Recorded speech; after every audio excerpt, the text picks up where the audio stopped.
चलिए आगे बढ़ते हुए कर्क राशि की बात कर लेते हैं। कर्क राशि वालों को मार्च में किस समय विरोधियों और गुप्त शत्रुओं और लापरवाही से बचना है और मार्च में कब पैसा लगाने से आपको बचना है, आइए जान लेते हैं।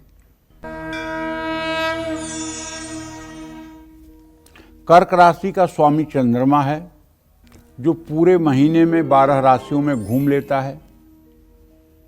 अब आपके धन भाव का स्वामी सूर्य है, जो बहुत जल्दी आपके अभी अष्टम भाव से निकल करके नवम भाव में जाने वाला है।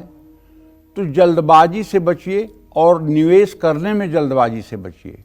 फिजूल खर्ची मत करिए, जल्दी फायदे के लालच में अपना नुकसान न कर बैठे। बचत हो, इसका भी आपको ध्यान रखना होगा। नौकरी और कारोबार में धैर्य की जरूरत रहेगी। कारोबार में कड़ी प्रतिस्पर्धा का सामना करना पड़ सकता है। सावधानी से काम करें, आपसे गलती हो सकती है। जानते हैं, कल एक बुजुर्ग मुझसे मिले तो बोले, महाराज जी मैंने एक लॉटरी खरीदा है और क्या वो मेरी लॉटरी खुलेगी, या आप कुछ ऐसा बताइए कि हम कौन सी लॉटरी लें जिसमें हमारी लॉटरी खुले।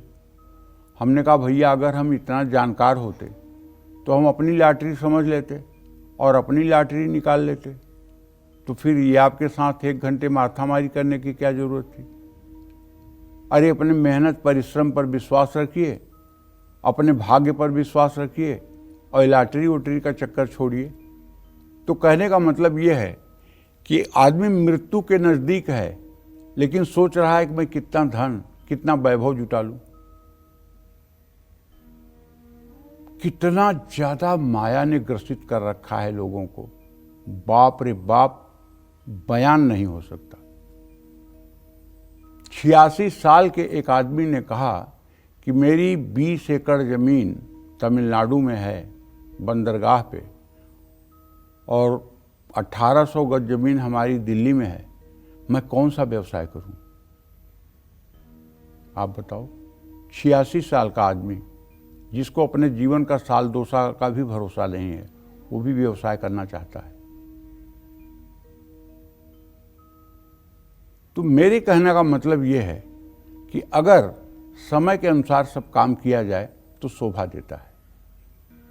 मैं आप सभी कर्क राशि के जातकों को कहना चाहूँगा, अपने पुरुषार्थ का मूल्यांकन करके किसी काम की शुरुआत करिए और कहीं बहुत ज़्यादा पैसे लगाने से भी बचिए।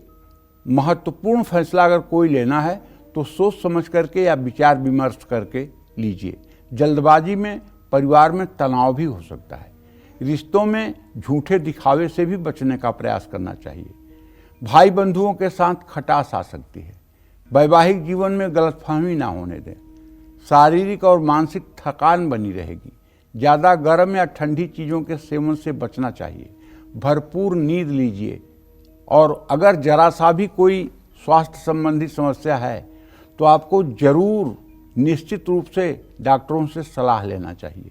यदि आप प्रतियोगी परीक्षा, अब जैसे नीट की परीक्षा, IIT की परीक्षा या फिर मतलब UPSC की परीक्षा में अगर आप सम्मिलित होना चाहते हैं और आप कर्क राशि के जातक हैं, तो मेरा आपसे निवेदन है, 5 मिनट लगेगा, केवल 5 मिनट सुबह, 5 मिनट शाम, गणेश अथर्व शीर्ष का पाठ आप करना शुरू कर दीजिए।